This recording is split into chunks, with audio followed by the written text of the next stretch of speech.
കഴിഞ്ഞ ആഴ്ച എന്റെ ഡിവിഷനിൽപ്പെട്ട ഒരു ക്യാൻസർ ബാധിച്ചിട്ടുള്ള ക്യാൻസറിന് ചികിത്സ നടത്തുന്ന ഒരു ഉമ്മയും മകളും മാത്രമുള്ള ചുവപ്പ് റേഷൻ കാർഡായിട്ടുള്ള BPL കുടുംബത്തിൽപ്പെട്ട കുടുംബം എന്നെ വിളിച്ചിരുന്നു.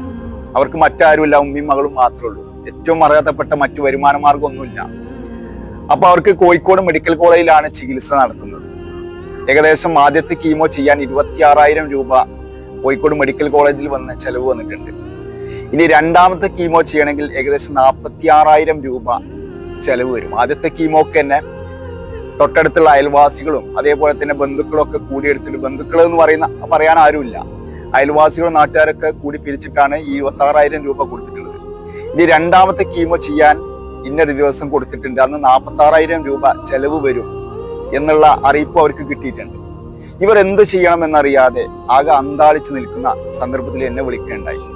സത്യത്തിൽ ഈ ഒരു സന്ദർഭത്തിലാണ് നമുക്ക് ആരോഗ്യ ഇൻഷുറൻസ് കാർഡിന്റെ വിലയും നിലയൊക്കെ മനസ്സിലാകുന്നത്. കാരണം സർക്കാർ ഹോസ്പിറ്റലുകളിൽ പോലും സാധാരണക്കാരന്, വേറെ വരുമാന മാർഗമില്ലാത്ത ആളുകൾക്ക് ഇത്തരത്തിലുള്ള വലിയ മാരകമായിട്ടുള്ള രോഗങ്ങൾ വരുമ്പോൾ ചികിത്സിക്കാൻ പണമില്ലാതെ അന്താളിച്ച് നിൽക്കുന്ന, പേടിച്ച് നിൽക്കുന്ന ഒരു അവസ്ഥയുണ്ട്. ഞാൻ ഇന്നലെ UDF പ്രഖ്യാപിച്ച, നമ്മുടെ രാഹുൽ ഗാന്ധി പ്രഖ്യാപിച്ച വലിയ അത്ഭുതകരമായിട്ടുള്ള പ്രഖ്യാപനങ്ങൾ നമുക്കറിയാം. ഇന്നലെ ഞാനൊക്കെ ആയിട്ട് സോഷ്യൽ മീഡിയയിൽ അതിനെ എതിർക്കുന്ന, അതിനെ പേടിക്കുന്ന ആളുകളൊക്കെ കുരുപൊട്ടി നിൽക്കുന്ന ഒരു സാഹചര്യത്തിലൂടെ കടന്നുപോയിക്കൊണ്ടിരിക്കുകയാണ്.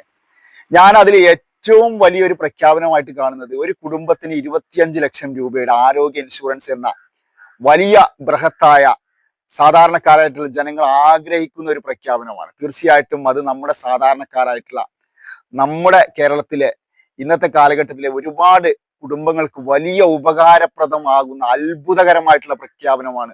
തീർച്ചയായിട്ടും UDF വരണം, നമ്മുടെ നാട് രക്ഷപ്പെടണം. തീർച്ചയായിട്ടും ആ പ്രഖ്യാപനം വളരെ സന്തോഷത്തോടു കൂടിയാണ് ഓരോ കേരളത്തിലെ ജനങ്ങളും ഏറ്റെടുത്തിട്ടുള്ളത്.